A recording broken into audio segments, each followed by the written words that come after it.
Hello everyone, good day and good life. This is your kapuyat tatay, Tatay Maya. Welcome back to my channel, family-oriented videos captured at real life. Small moments, big memories. Hey guys, what's up? Today, it is so timely that me and Nanay are day offs from work. So we decided to have a road trip with the family going to Al Suhub Rest Area, Corfacan in the Emirate of Sharjah. As we are having this beautiful sunset ride, I want to take this opportunity to share our wedding video and at the same time tell you something about the 10 ways to reflect God's character in your Christian wedding. If you are married or planning to get married someday, this video will be of good help and satisfying to watch. So stay tuned up to the end of this video. Weddings are wonderful opportunities to get a glimpse into the hearts of those getting married. But a Christian wedding can also reflect God's heart and who He is.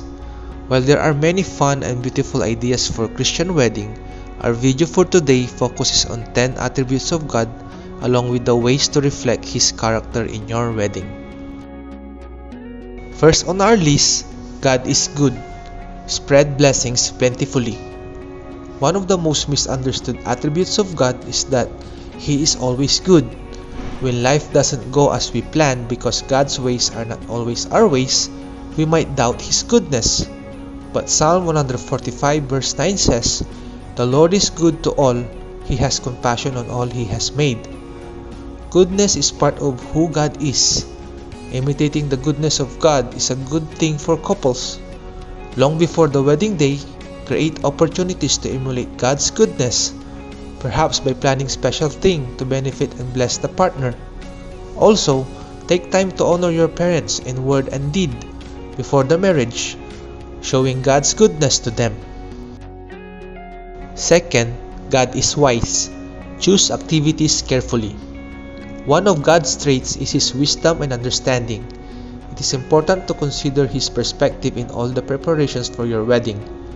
Wisdom from heaven is the believer's example. Bringing God glory is a wise approach in a Christian wedding. Reconsider any activities that do not honor God, even though they might be considered acceptable at other weddings. A simple twist on traditions can set the proper tone. Serious in terms of commitment to Christ and your partner, and sweetly memorable with unique, beautiful, and fun activities that reflect both of your personalities. Third, God is loving. Express love sincerely. The Bible says God is love. We cannot earn His love. He freely offers it. God loved us when we were totally unlovely, so much so that He sent His Son to be our Savior. Showing love during dating and engagement may be simple, but loving for the long term will take hard, consistent work because marriage is designed to be an other-centered union of two unique individuals. Consider Christ-centered biblical premarital counseling long before your wedding day. A good counselor can help you root out and address potential problems that might hinder your love. Time spent on this kind of self-examination and relationship examination pays dividends throughout a marriage and increases a couple's devotion to each other. Fourth, God is holy. Honor purity responsibly. The Bible says God is holy and His ways are perfect. Two other words relate to God's holiness. God is righteous, meaning He has right moral character. God is pure, meaning He is set apart from anything that defiles. God expects us to be holy, pure, and blameless, and the Holy Spirit enables or empowers us to cultivate these traits. While it is important to express love to your partner, be careful. Love does not equate to sexual expression before marriage. Be responsible to God and your beloved. Be sure that you honor your partner's body by not becoming physically involved until after marriage. God wants us to control our bodies in a principled way, without lust and sexual immorality, and not go beyond what honors God in the relationship. You may have already sinned as a couple in this area. Know that God is forgiving when we confess sin, but it's also important to ask for your partner's forgiveness too, and commit to holiness moving forward. Fifth, God is forgiving. Offer grace abundantly. God is compassionate and merciful. God understands that we are not perfect. God is rich in mercy. He pardons us because He delights to show mercy.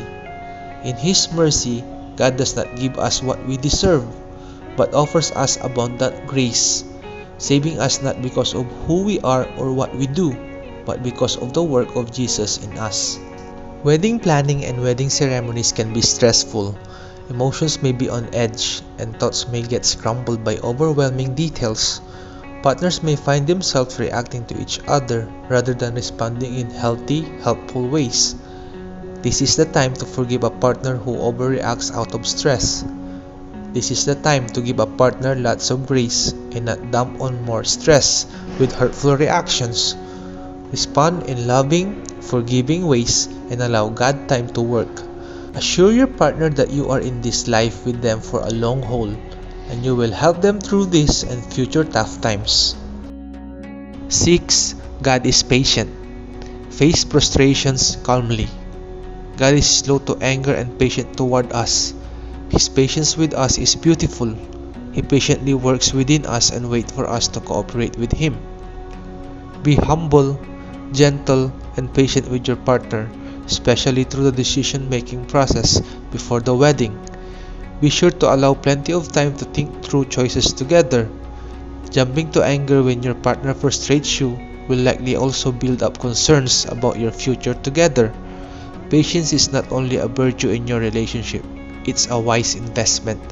Be slow to anger and offer the gift of patience. 7. God is gracious.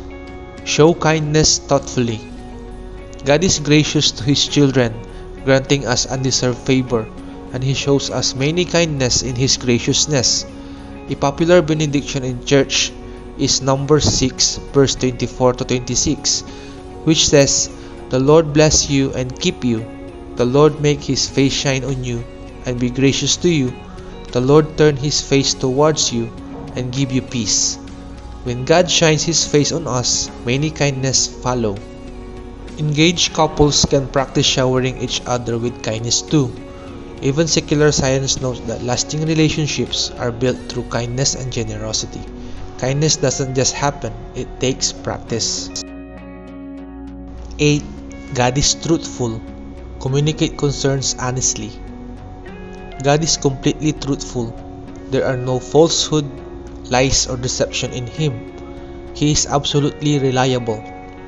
An important part of marriage is truth-telling. Wisely choose the time for conversations about issues that concern your marriage, especially sensitive issues, but be cautious about sharing things that have no bearing on the relationship. While there are certainly will be plenty of opportunities to grow to know each other better through the years, your partner needs to know what you're thinking and feeling during your engagement. Be brave, speak truthfully in love.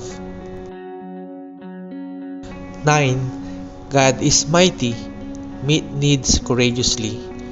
Because God is mighty and strong, He is able to be our refuge and help us. He is strong but never pushy. God wants us to be strong in His mighty power. There might be moments prior to the wedding when a partner shows weakness or desperate need. Marriage is a beautiful dance of weaknesses and strengths, and neither partner is always strong. Coming alongside with support is one way to build up your partner. Avoid becoming pushy or embarrassing your partner. Rather than shaming, love courageously, moves in to offer help and then follows through boldly and courageously. Remind your loved one that your goal is always to be supportive in the relationship. And lastly, God is faithful. Speak vows resolutely. God is faithful, and His faithfulness is shown through His mercy and unfailing compassion. We can count on Him to fulfill His promises. Wedding vows are not to be taken lightly. They are promises made to God first and then each other. Christian marriage is meant to mirror God's covenant relationship with His people in Christ. When speaking your wedding vows, express them lovingly, but also with firm determination and purpose. Vows are designed for the two of you before God, but they also serve as a powerful testimony to others who will watch and listen. A Christian marriage is designed by God to flourish, even as individual Christians flourish. The closer each partner grows toward God, emulating His character, the closer they'll likely grow toward each other.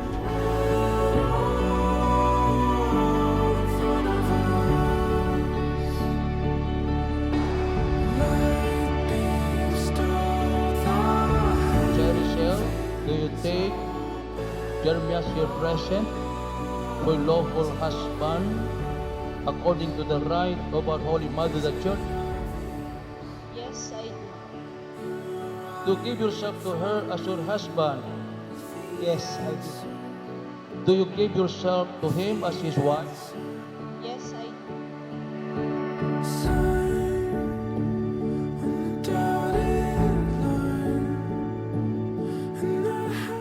So this is where my video ends.